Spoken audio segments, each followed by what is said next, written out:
Praise the lord. దేవుని పరిశుద్ధమైన నామమునకు మహిమ కలుగును గాక. ప్రభువు పేరట మీ అందరికీ హృదయపూర్వక వందనాలు. ఈ ఉదయకాలము దేవుని వాక్యాన్ని విందాం.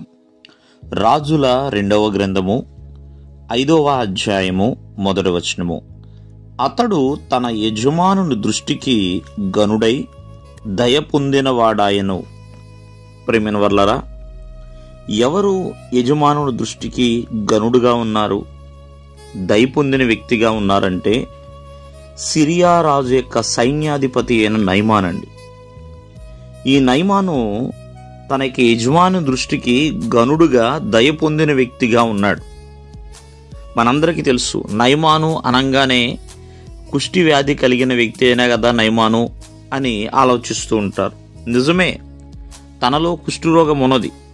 కానీ తన యొక్క కుష్ఠరోగమును బట్టి తాను ఎప్పుడు కూడా కృంగిపోలేదు, తాను ఎప్పుడు కూడా వేదనకి గురి కాలేదు. ప్రియమైన వర్లరా, చూడండి, తను కుష్టి వ్యాధి కలిగి ఉన్నా సరే ఒక సైన్యాధిపతిగా తను చేయవలసిన పని తను చేశాడు.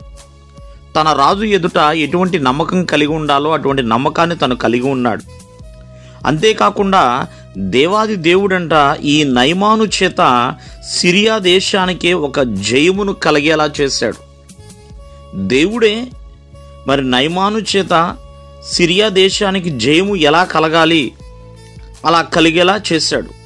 చూడండి, సిరియా దేశానికి విజయము వచ్చింది కాబట్టి ఆ యజమానుడి దృష్టి కంటే నయమాను గనుడుగా దయ పొందిన వ్యక్తిగా ఉన్నాడు.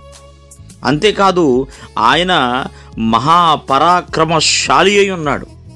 కావున ఈ ఉదయకాలం ముందు ఆలోచించండి. మరి ఎన్నో బలహీనతలు మీలో ఉండొచ్చు, కానీ ఆ బలహీనతలు దృష్టిస్తే ఎప్పుడు కూడా బలవంతుడు కాలేమండి, ఎప్పుడు కూడా విజయాన్ని పొందలేం. ఎప్పుడైతే బలహీనత మనం దృష్టిస్తూ ఉంటామో ధైర్యవంతులు కాలేము, పిరికివారిగానే ఉండిపోతూ ఉంటాం. నయమాను తనలో ఉన్న ఆ యొక్క రోగాన్ని దృష్టించలేదు. ఒకానొక సమయమున ఆ రోగాన్ని పోగొట్టుకున్న అవకాశం వచ్చినప్పుడు వినియోగించుకున్నాడు, తనను తాను తగ్గించుకున్నాడు. మరి ఆ చిన్న బిడ్డ చెప్పిన మాట ప్రకారంగా ఆ యొక్క పట్టణానికి వెళ్ళాడు. ప్రియమైన వర్లరా, ఆ దైవజనుడి యొక్క మాట విన్నాడు, రథం నడిపిన ఆయన యొక్క మాట విన్నాడు, తన ఇంటి వద్ద తన భార్య మాట విన్నాడు. మరి యొర్దాను నదిలో 7 మార్లు మునగమన్నప్పుడు మునిగి ఉన్నాడు, తనను తాను శుద్ధుడిగా మార్చుకున్నాడు. కావున ఈ రోజున ఎన్నో బలహీనతలు నీ జీవితంలో ఉండొచ్చు, ఎన్నో ఇబ్బందికరమైన పరిస్థితులు ఉండొచ్చు. వాటిని బట్టి మనం కురింగిపోతే ఏమీ సాధించలేం. నయమాను ఎప్పుడు కూడా తన యజమాని దృష్టికి నమ్మకంగానే ఉన్నాడు. అందుకనే గనుడైన నయమానుగా పిలువబడ్డాడు. ప్రియమైన వర్లరా, మరి దేవుని మాట విన్న నయమానుగా పిలువబడ్డాడు, శుద్ధుడైన నయమానుగా పిలువబడ్డాడు, సిరియా దేశానికి విజయాన్ని చేకూర్చిన నయమానుగా పిలువబడుతున్నాడు. కారణం ఏంటంటే తనలో కుష్టి వ్యాధి ఉన్న దానిని తను పట్టించుకోలేదు. అవకాశం వచ్చినప్పుడు దాన్ని బాగు చేసుకోవాల్సిన సమయం వచ్చినప్పుడు బాగు చేసుకున్నాడు.